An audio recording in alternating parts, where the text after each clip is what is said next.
What's going on, people? We are Tottenham TV back here with another late night update. We brought you an update not long ago saying that Tottenham's second offer for Jan-Paul van Hecke has been knocked back. However, we do have some updates regarding the Jan-Paul van Hecke situation. We've got Brian Daigle to talk it through with us tonight. How are we doing, Brian?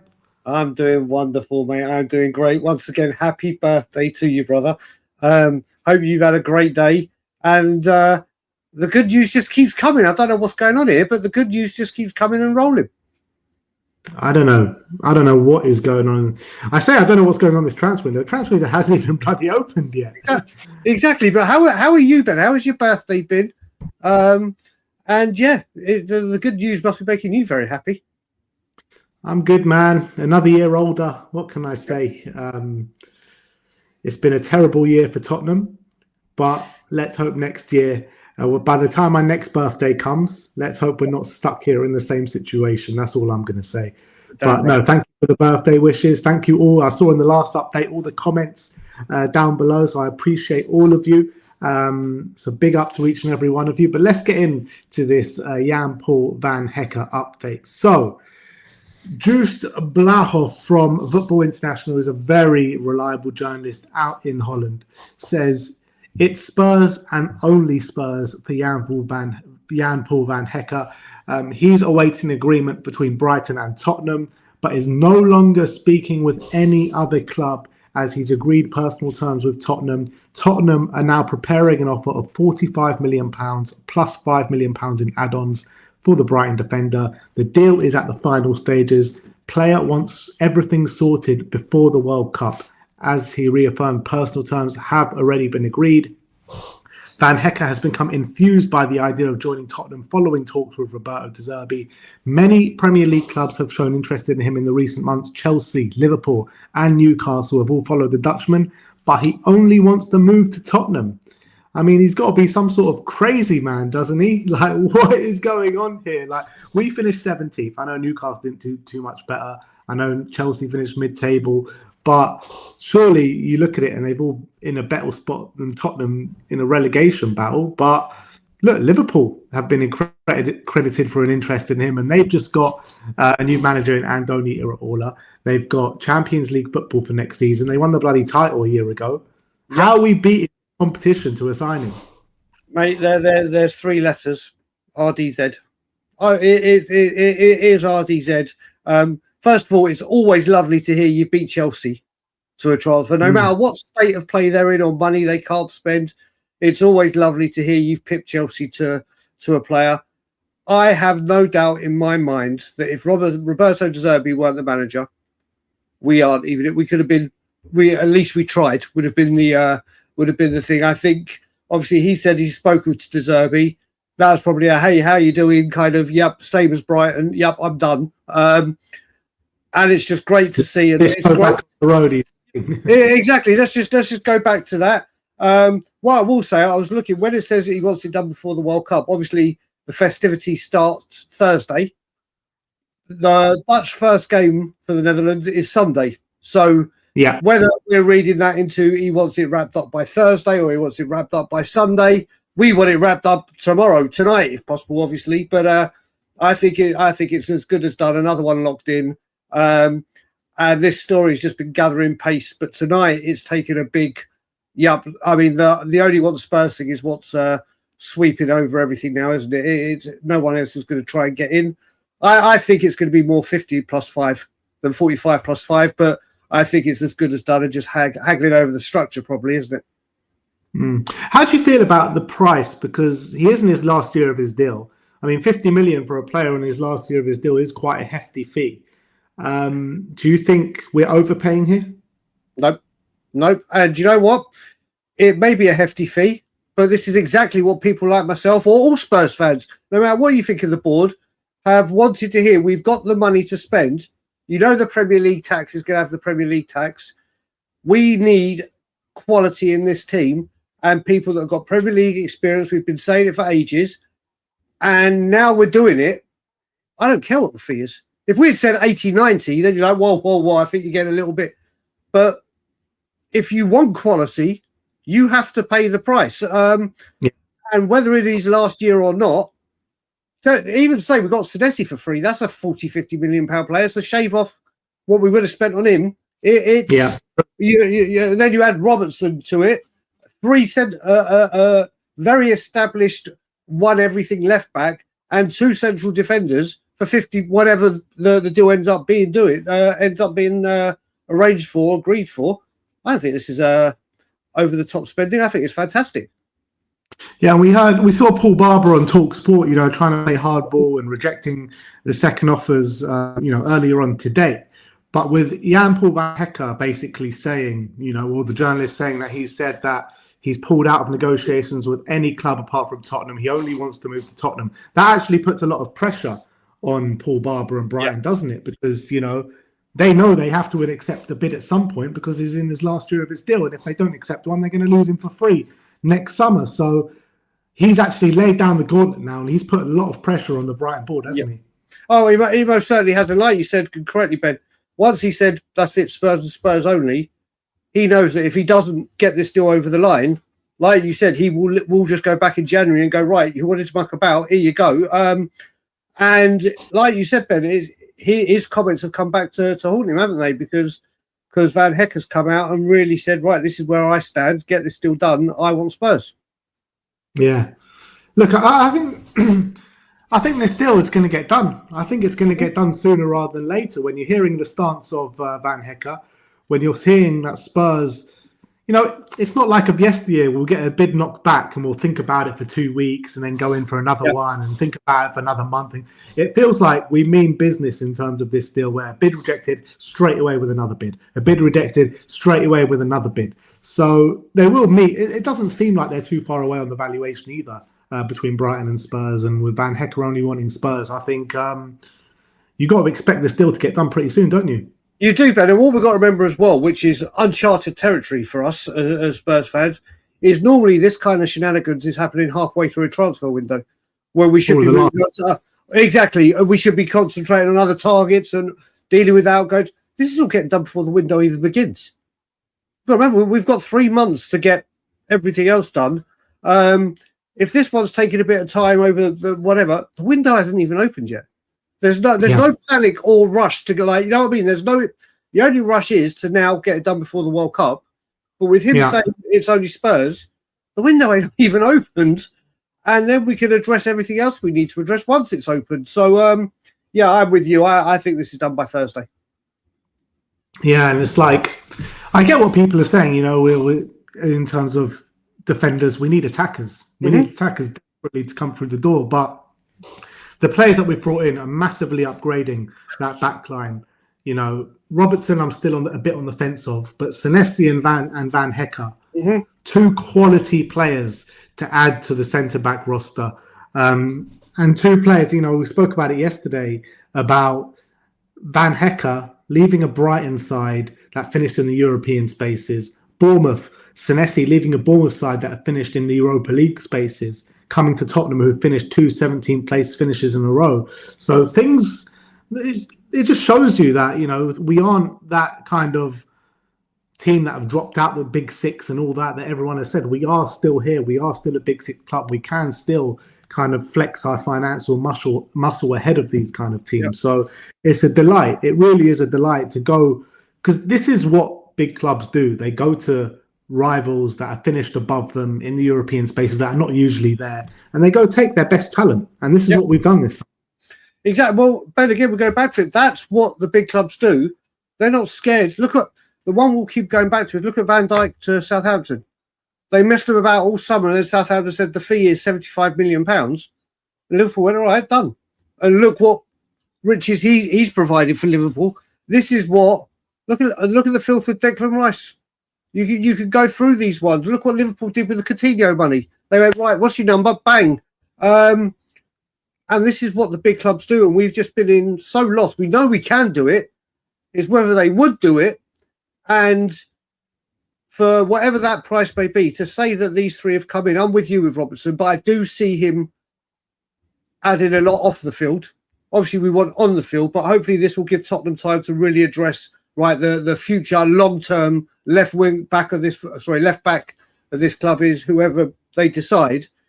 But this is, like you said, this is what we've wanted. This is how big clubs act. Enough for young talents, enough for struggling around. Well, we've been struggling. We've been signing players have been relegated or struggling Premiership teams. And now, like you said, Bournemouth, Brighton, even Bournemouth for Senesi. They're both incredible coups for centre back. And like you said, now we need to, once these are wrapped up, go focus on the defence is locked in, isn't it? Once Van Hecke's in, that defence, apart from outgoings, is locked. Now you can focus on midfield and the front line. Yeah. And what else is a kind of a breath of fresh air? Usually what we would do, if we know a player's going, we'd try and get the best deal for that player and then go and bring in the player that we want, or try and bring in the player that we want. But this time round, we're doing the opposite round, going and get Van Hecke. He's obviously a replacement for Cuti Romero. And then, after the World Cup, we'll probably focus on selling Cuti Romero. So that's also another welcome change, isn't it? I think that part is massive. We've seen it so many times. The Kanes, the Ericssons, and by the way, Ericsson, wish you well, and please retire. Please retire and enjoy the rest of your life with your family, your friends, and your children and everything. But we saw it with Ericsson. We saw it with Kane. We've seen it with Son. And that's just in recent history where we've tried to get the best deal, get the money in, and then we've lost our chance, or the other club mucks us about, or we muck them about for the replacement. We're now bringing the player in and saying, right, now you can go, which is a massive thing for me. And if things are changing at Tottenham, it will take me a long time to believe it has.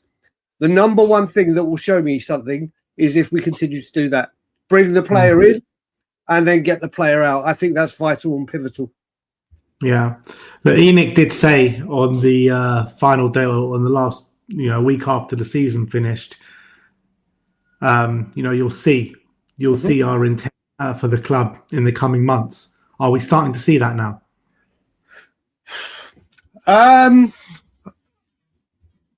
If we once Van Hecke is literally over line, if Savinho comes in, no matter how you stand on the board, whether it's someone as passionate as me and volatile as me to get rid of them and want change or not, you cannot deny that is something different that we haven't done. That you can, like, what is it? One swallow doesn't make a summer. It is exactly what we've wanted. No matter how you feel on the board, it's how we've wanted to act. It's what we were told this stadium would bring and allow us to do. And we've struggled to do it or failed to do it. If Savinho comes in, Van Hecke comes in, with these two, I'm not saying Enoch have changed and everything's all rosy at all, but for us to get 4 players in before a window opens, and all 4 Premier League proven, it'll be 5.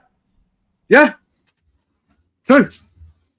5 players and it'll probably be £100 million spend before the transfer window even opens. I mean that you look at it. We spent 100 million of the 150 with Conte, and we got Richarlison's, Bissoumas, and what. This is Premier League proven quality. Apart from Robertson, will be a very good age. No, it'll be 4. Won't be 5. It'll be 4. 4. That's what I was thinking. Yeah, when you. I thought you knew. I thought you were about to drop a bomber of your own. No, 4. Sorry, 4. But yeah, that 4. Yeah, 3 defenders, whatever. But they are. We said we wanted quality. We said we wanted it. You're probably thinking Paulinho. This will be something they haven't done before, and even myself, who is, I would say, right up there in the top percentile of their biggest critics or whatever, will still stay as one of their biggest critics. But this is what I wanted you to do, and if you do it, I'm going to say well done. The only issue I have with it is that every year at the beginning of the transfer window, we make a Kudus signing, we make a signing like that, we make a big signing, and then they frustrate the life of us for the rest of the transfer window. So it's not, look, we've not seen us move like this before a transfer window is open, but we have seen us move like this when a transfer window has been open and then been frustrated from then on in. So for me, I am not saying nothing about anything until the transfer window is finished, because I want to see our business as an entirety. And it's great getting a Van Hecke and a Sabino and a Senesi and a Robertson in, but we need so much more than that. And I want to see them act on it. So I'm not saying well done, and I'm not criticising too much until all is said and done in this transfer window. And I think that's the best way to go about it. You can do. What I will say with that is I'll split this into two, before the window opens and once the window opens. And if you're going to put it in the before the window opens, you have laid the gauntlet down to say, right, what we said is our actions will speak louder than words. Just because you go and have an outstanding, let's say if those four come in before pre-window opening, does not mean you take your foot off the gas.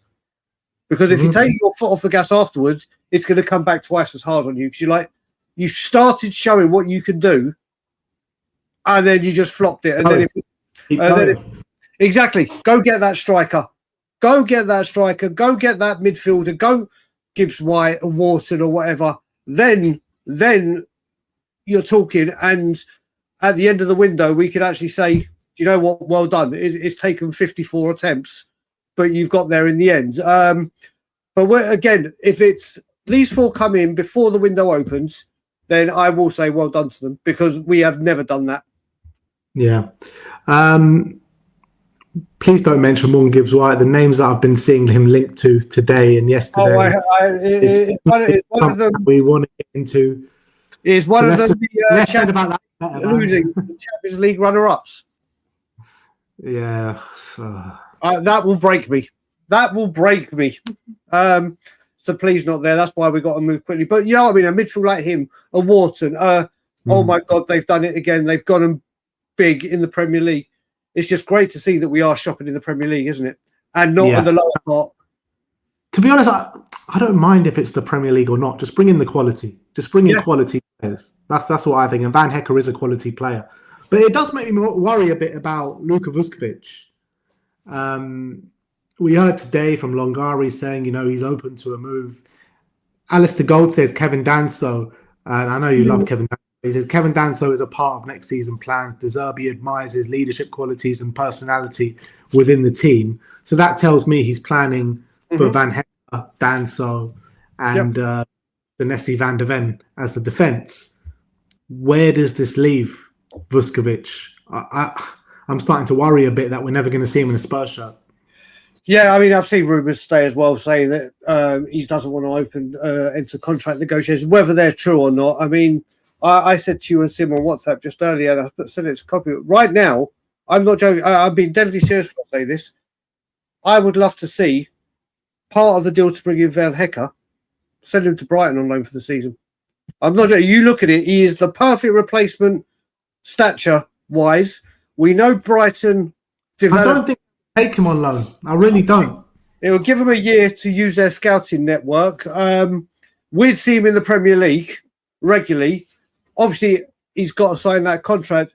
I would love to see Van Hecke come in, and part of the deal is send Vuskovic on loan there. We were talking about yesterday, weren't we? Maybe him going on loan. We all want to see him in a Spurs shirt, and I really hope we don't come to a world where we got this guy as a 16-year-old, watched him go on to be what he has become, and never see him in a Spurs shirt apart from that pre-season at Reading, that cameo. He's got to be a Spurs player. He's got to be a Spurs player. The only other way you could try and fit him in is if De Zerbi ever wanted to go to a back five and rotate with players. But I can't remember how often he did that at Brighton or at Marseille, or if it's a formation. There you go. So if he did do it, then there is that option. But I said, you know what? I think with Vuskovic as well, a lot's going to depend on the World Cup he has. Because if he has a blinding World Cup, he's going to have a lot more power, isn't he? And he's going to know other clubs are there. Spurs will need to. They were talking about giving him a bumper new contract. They'll have to add a few more thousand a week on that.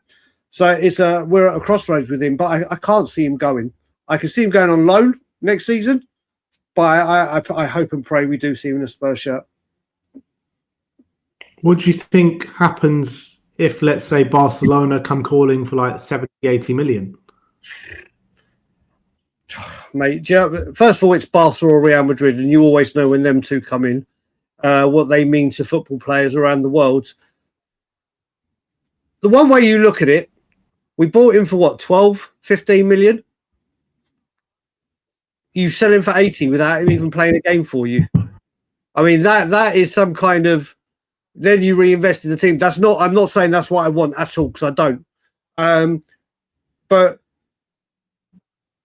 if you get offered that kind of money, would you say that'd be hard? I'd rather see him in a Spurs shirt. But I think, me too. But I think if you look at someone that came in for 15 mil, hasn't even kicked the ball for you in a what's it called, a proper game, apart from pre-season, a competitive game, sorry, that's the word I was looking for, and you're getting offered 70, 80 million, like you said, that's you. How do you turn that down? I don't want it to happen, but I think we, like I said, I think we see him in a Spurs shirt. I think he goes on loan one more season, and then we'll reap the benefit of that loan. All right. Well, that's the Tottenham update for today. I'm sure many more updates to come. It's going to be a busy few days in build up to the World Cup as well. But Brian, thank you so much for coming on today. Everyone do go and subscribe to Tottenham on Tour as well. And thank you for the birthday messages, everyone, once again. And we'll see you all tomorrow, people. Like, subscribe and comment. And as always, come on, you Spurs.